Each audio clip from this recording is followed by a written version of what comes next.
ನಮಸ್ಕಾರ ಎಲ್ರಿಗೂ. ನಾನು ಈ ವಿಡಿಯೋದಲ್ಲಿ ನಿಮಗೆ ನಾವು ಕೊಟ್ಟಿಯೂರ್ಗೆ ಹೋಗಿದ್ದಂತ ಎಕ್ಸ್ಪೀರಿಯನ್ಸ್ ಏನಿತ್ತು ಅನ್ನೋದನ್ನ ಕಂಪ್ಲೀಟ್ ಆಗಿ ಎಕ್ಸ್ಪ್ಲೈನ್ ಮಾಡ್ತೀನಿ. ನಾವು ಹೋಗಿದ್ದು ವೀಕೆಂಡ್ ಅಲ್ಲಿ ನೆಕ್ಸ್ಟ್ ಲೆವೆಲ್ ಕ್ರೌಡ್ ಅಂತೂ ಇತ್ತು. ಕ್ರೌಡ್ ಯಾವ ತರ ಇತ್ತು ಅನ್ನೋದನ್ನ ನಾನು ಸ್ಕ್ರೀನ್ ಅಲ್ಲಿ ಕೂಡ ಶೋ ಮಾಡ್ತೀನಿ, ನೋಡಬಹುದು ನೀವು. ರೀಸೆಂಟ್ ಆಗಿ ಇನ್ಸ್ಟಾಗ್ರಾಮ್ ಅಲ್ಲಿ ವಿಡಿಯೋಸ್ ನೋಡ್ತಾ ಇದೀವಿ, ಕೊಟ್ಟಿಯೂರಲ್ಲಿ ಕನ್ನಡಿಗರ ಮೇಲೆ ತುಂಬಾ ಇದು ಮಾಡಿದ್ರು, ಪ್ರಾಪರ್ ರೆಸ್ಪಾಂಡ್ ಮಾಡ್ತಿಲ್ಲ, ನೂಕಾಡಿದ್ರು ಅಂತ ಎಲ್ಲ. ಒಂದ್ ಅರ್ಥ ಮಾಡ್ಕೊಳ್ಳಿ, ಅಷ್ಟು ಕ್ರೌಡ್ ಇದೆ ಅಂದಾಗ ಅಫ್ಕೋರ್ಸ್ ನುಗ್ಲಾಟ ಆಗೇ ಆಗುತ್ತೆ. ನಾನು ನಿಮ್ಗೆ ನನ್ನ ಲ್ಯಾಪ್ಟಾಪ್ ಸ್ಕ್ರೀನ್ ಅಲ್ಲೇ ತೋರಿಸ್ತೀನಿ. ಕ್ರೌಡ್ ಯಾವ ತರ ಇತ್ತು ಅನ್ನೋದನ್ನ ಒಂದ್ಸತಿ ನೋಡಿ, ಅವಾಗ ನಿಮ್ಗೆ ಅರ್ಥ ಆಗುತ್ತೆ ನುಗ್ಲಾಟ ಆಗುತ್ತೋ ಆಗಲ್ವೋ ಅನ್ನೋದು. ಈಗ ನೀವೇನ್ ನೋಡ್ತಾ ಇದ್ದೀರಾ, ಶನಿವಾರ ಬೆಳಗ್ಗೆ 10 o'clock ಇದ್ದಂತ ಕ್ರೌಡ್ ಇದು. ದೇವ್ರ ವಿಗ್ರಹ ಇರೋದು ನಮಗೆ ದರ್ಶನಕ್ಕೆ ಅಂತ. Wait I will pass. ಈ ಪೋರ್ಷನ್ ಏನಿದೆ ಇಲ್ಲೇ ದೇವ್ರ ದರ್ಶನ ಆಗೋದು. ಸೊ ಅಬ್ಸರ್ವ್ ಮಾಡಿ, ನಿಮ್ಗೆ ಎಲ್ಲಾ ಕಡೆಯಿಂದನೂ ಜನ ನುಗ್ತಾ ಬಂದ್ರು ಅಂದ್ರೆ ನುಗ್ಲಾಟ ಆಗೋದು ಕಾಮನ್, ಅದು ಹಾಗೆ ಆಗತ್ತದು. ಇಲ್ಲಿ ಏನಿದೆ ಇಲ್ಲೇ ದೇವ್ರ ದರ್ಶನ ಸಿಗೋದು. VIP ಟಿಕೆಟ್ ತಗೊಂಡ್ವಿ ಅಂತಾರಲ್ಲ, ಅಲ್ಲಿ ಯಾವುದೇ ರೀತಿ VIP ಟಿಕೆಟ್ ಅನ್ನೋದಿಲ್ಲ. ವೆರಿ ಫಸ್ಟ್ ಥಿಂಗ್ ಅದನ್ನ ಅರ್ಥ ಮಾಡ್ಕೋಬೇಕು. ಅನ್ನದಾಸೋಹಕ್ಕೆ ಅಂದ್ಬಿಟ್ಟು 1000 ರೂಪಾಯಿ ಕೊಟ್ಟಿದೀವಿ ಅನ್ನೋದು ಬರುತ್ತೆ ಬಿಟ್ರೆ ಅದು VIP ಟಿಕೆಟ್ ಅಲ್ಲ. ಎಷ್ಟೋ ಜನ ಕನ್ಫ್ಯೂಸ್ ಮಾಡ್ಕೊಂಡಿರೋದು VIP ಟಿಕೆಟ್ ಅಂತ. ಅಂಡ್ ಸೊ ಇಲ್ಲೇನ್ ನೀವು ನೋಡ್ತಾ ಇದ್ದೀರಾ, ಇಲ್ಲಿ ನಿಂತಿದಾರಲ್ಲ, ಇಲ್ಲೇನೆ ದೇವ್ರ ದರ್ಶನ ಸಿಗೋದು ನಿಮ್ಗೆ. ನಿಂತ್ರು ಎಲ್ಲಿಂದ ನಿಂತ್ರು ಕಾಣುತ್ತೆ ಆಕ್ಚುಲ್ ಆಗಿ. ಬಟ್ ಜನ ಏನ್ ಮಾಡ್ತಿದ್ದಾರೆ, ಕಂಪ್ಲೀಟ್ ಆಗಿ ಇಲ್ಲಿಗೆನೆ ಎಲ್ಲ ನುಗ್ಲಾಡ್ತಿದ್ದಾರೆ ನೋಡಿ. ಇಲ್ಲಿ ನೋಡ್ಬೋದು ನೀವು. ಸೊ ಈ ಬ್ರಿಡ್ಜ್ ಇಂದ ಏನ್ ಎಂಟ್ರಿ ಬರ್ತಾರೆ, ಇದು ಡೈರೆಕ್ಟ್ ದರ್ಶನಕ್ಕೆ ಹೋಗೋದೆ. ಈ ಕಡೆ ಒಳಗಡೆಯಿಂದ ದರ್ಶನ ಮಾಡ್ಕೊಂಡು ಆಚೆ ಬರ್ತಾರೆ. ಇಲ್ಲಿ ಜನ ಡೈರೆಕ್ಟ್ ಆಗಿ ನುಗ್ತಾ ಇದ್ದಾರೆ. ಏನ್ ನುಗ್ಲಾಡ್ತಿದ್ದಾರೆ ಅನ್ನೋದೆಲ್ಲ ಆಗ್ತಿದೆ. ಮೇಜರ್ ಆಗಿ ಆಗೋದೇನೆ ಈ ಪೋರ್ಷನ್ ಅಲ್ಲಿ ನೋಡಿ. ಇಲ್ಲಿ ನೀವು ನೋಡ್ಬೋದು, ಇಲ್ಲಿ ದಾರ ಇದೆ. ಸೊ ಅಲ್ಲಿ ಯಾವುದೇ ರೀತಿ ಬ್ಯಾರಿಗೇಡ್ಸ್ ಎಲ್ಲ ಹಾಕೋದಕ್ಕೆ ಅಂತ ಪಾಸಿಬಲ್ ಇಲ್ಲ, ಅವಕಾಶನೂ ಇಲ್ಲ. ಬಿಕಾಸ್ ಅದು ಒಂದು ನದಿ ಮಧ್ಯದಲ್ಲಿರುವಂಥ ದೇವರು, 3 hour ಕಾಡಲ್ಲಿರೋದು. ಇಲ್ಲಿ ಮೂವ್ ಆಗ್ತಿಲ್ಲ. ಮೇಜರ್ ಆಗಿ ಏನ್ ಮಾಡ್ತಾರೆ, ಅಲ್ಲೇ ನಿಂತಿದ್ದ ಜಾಗದಲ್ಲೇ ನಿಂತ್ಕೊಂತಿರೋದ್ರಿಂದಾನೆ ಅರ್ಧ ನುಗ್ಲಾಟ ಆಗ್ತಾ ಇರೋದು. ಸೊ ನೋಡ್ಬೋದು ನೀವು, ಗೊತ್ತಾಗುತ್ತೆ. ಇಲ್ಲೇನೆ ಅವ್ರು ಕೇಳ್ತಿದ್ರು ಜನ ಅರ್ಧ ಅಲ್ಲೇ ನಿಂತ್ಕೊಂತಿದ್ದಾರೆ. ಸ್ಕ್ರೀನ್ ಅಲ್ಲಿ ಏನ್ ವಿಡಿಯೋಸ್ ನೋಡಿದ್ರಿ, ಅರ್ಧ ಪ್ರಾಬ್ಲಮ್ ಆಗ್ತಿರೋದಲ್ಲೇನೆ.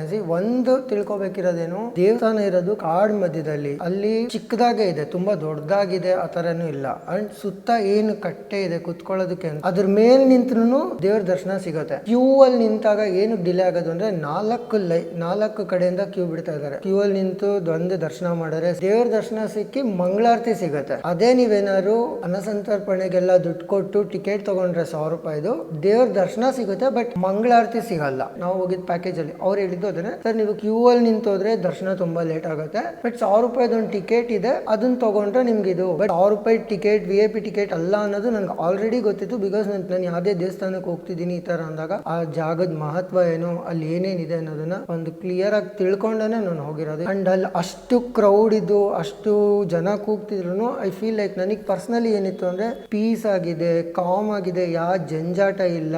ಸೊ ಜನ ಇದ್ದಾರೆ, ಕೂಗಾಡ್ತಿದ್ದಾರೆ, ಆ ತರ ಏನು ಫೀಲ್ ಆಗ್ತಿಲ್ಲ. ಅಷ್ಟು ರಶ್ ಅಲ್ಲಿ ಇದ್ರು ನನಗೂ ಪ್ರಾಪರ್ ಆಗಿ ದೇವ್ರ ದರ್ಶನ ಆಗಿದೆ. ಕಟ್ಟೆ ಮೇಲೆ ಬಂದ್ರೆ ಅಂದ್ರೆ ಟಿಕೆಟ್ ಕೊಡೋದು, ಪ್ರಸಾದ ಸಿಗೋವಂತದೊಂದು ಆಫೀಸ್ ಇದೆ, ಅದ್ರ ಪಕ್ಕ ಒಂದು ಬ್ರಿಡ್ಜ್ ಇದೆ. ಆ ಬ್ರಿಡ್ಜ್ ಕೆಳಗೆ ನಿಂತ್ಕೊಂಡ್ರೆ ಖಂಡಿತವಾಗ್ಲೂ ನಿಮ್ಗೆ ದೇವ್ರ ದರ್ಶನ ಈಸಿಯಾಗಿ ಕಾಣುತ್ತೆ. ವೀಕ್ ಡೇಸ್ ಅಲ್ಲಿ ರಶ್ ಕಮ್ಮಿ ಇದೆಯಂತೆ, ಬಿಕಾಸ್ ನನ್ನ ಫ್ರೆಂಡ್ಸ್ ಕೂಡ ಹೋಗಿ ಬಂದ್ರು. ವೀಕ್ ಡೇಸ್ ಅಲ್ಲಿ ಅಷ್ಟೇ ರಶ್ ಇರ್ಲಿಲ್ಲ, ಬೇಗ ದರ್ಶನ ಆಯ್ತು ಅಂತ ಅಂತಾರೆ. ಅಂಡ್ ಇನ್ನೊಂದು, ವಿಡಿಯೋ ಮಾಡ್ತಿದ್ದೀರಾ ಅಂತ ಕಾಣಿಸ್ತು ಅಂದ್ರೆ ನೀರ್ ಎಸಿತಾರೆ. ಅಂಡ್ ಎಷ್ಟೋ ಜನ ಅದನ್ನ ತೀರ್ಥ ಅನ್ಕೊಂಡ್ಬಿಟ್ಟು ಸರ್ ನಮ್ಗೆ ಹಾಕಿ ಅಂದ್ರು. ಬಟ್ ಅದು ತೀರ್ಥ ಅಲ್ಲ. ನೀರ್ ಎಲ್ಲಿಗೆ ಎಸಿತಾರೆ ಅಂದ್ರೆ ಡೈರೆಕ್ಟ್ ನಿಮ್ಮ ಫೋನಿಗೆ ಎಸಿತಾರೆ. ಬಿಕಾಸ್ ಕ್ಯಾಮ್ರಾ ಮೇಲೆ ನೀರ್ ಬಿತ್ತು ಅಂದ್ರೆ ಕಂಪ್ಲೀಟ್ ಬ್ಲರ್ ಆಗುತ್ತೆ, ಯಾವುದೇ ರೀತಿ ಪಿಕ್ಚರ್ ಕ್ಯಾಪ್ಚರ್ ಆಗಲ್ಲ. ಈ ಒಂದು ರೀಸನ್ ಮೇಲೆ ನೀರ್ ಎಸಿತಾರೆ. ಆ ನೀರ್ ಎಸಿತಿರೋದು ಬಾಟ್ಲಲ್ಲಿ ಎಸ್ದಿದ್ದಾರೆ, ನಾವು ನೋಡಿರೋದು ಇದರಲ್ಲಿ. ಅಂಡ್ ನಮಗೆ ಯಾವುದೇ ರೀತಿ ಬೇರೆ ತರ ನೆಗೆಟಿವ್ ಎಕ್ಸ್ಪೀರಿಯನ್ಸ್ ಆಗಲಿ ಇಲ್ಲ ಹಾರ್ಶ್ ಎಕ್ಸ್ಪೀರಿಯನ್ಸ್ ಆಗ್ಲಿಲ್ಲ. ಸೊ ಓವರ್ ಆಲ್ ಎಕ್ಸ್ಪೀರಿಯನ್ಸ್ ತುಂಬಾನೇ ಚೆನ್ನಾಗಿತ್ತು. ಅಂಡ್ ಅಟೈರ್ ದಯವಿಟ್ಟು ಹುಡುಗರು ಪಂಚೆಸ್ ಎಲ್ಲ ಯೂಸ್ ಮಾಡಿ, ಹುಡುಗಿರು ಆದಷ್ಟು ಸೀರೆ ಯೂಸ್ ಮಾಡಿ, ಜೀನ್ಸ್ ಶಾರ್ಟ್ಸ್ ಇದೆಲ್ಲ ಅವಾಯ್ಡ್ ಮಾಡಿ. ನೀವು ಕೊಟ್ಟಿಯೂರ್ ಮುಗಿಸ್ಕೊಂಡು ಭಗವತಿ ಟೆಂಪಲ್ಗೆ ಹೋದ್ರಿ ಅಂದ್ರೂ ದಯವಿಟ್ಟು ಹುಡುಗರು ಪಂಚೆ ಉಡಿ. ಯಾಕೆಂದ್ರೆ ಅಲ್ಲಿ ಡೈರೆಕ್ಟ್ ಆಗಿ ಹೇಳಿದ್ದಾರೆ. ಬಿಕಾಸ್ ನನ್ ಮುಂದೆ ಇದ್ದವರು ಪಂಚೆ ಇಲ್ದಿರಾ ಪ್ಯಾಂಟ್ ಹಾಕೊಂಡ್ ಬಂದಾಗ ಅವ್ರು ಡೈರೆಕ್ಟ್ ಆಗಿ ಹೇಳಿದ್ರು, ದೇವಸ್ಥಾನಕ್ಕೆ ಬಂದಿದ್ದೀರಾ ಪ್ಯಾಂಟ್ ಬದಲು ಪಂಚೆ ಹಾಕೊಂಡ್ ಬನ್ನಿ ಅಂತ.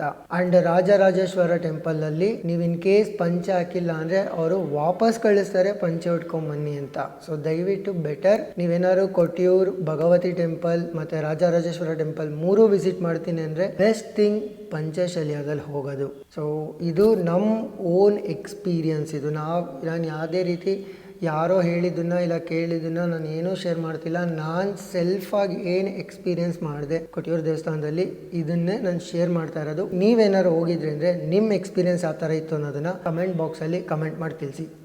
Piece out.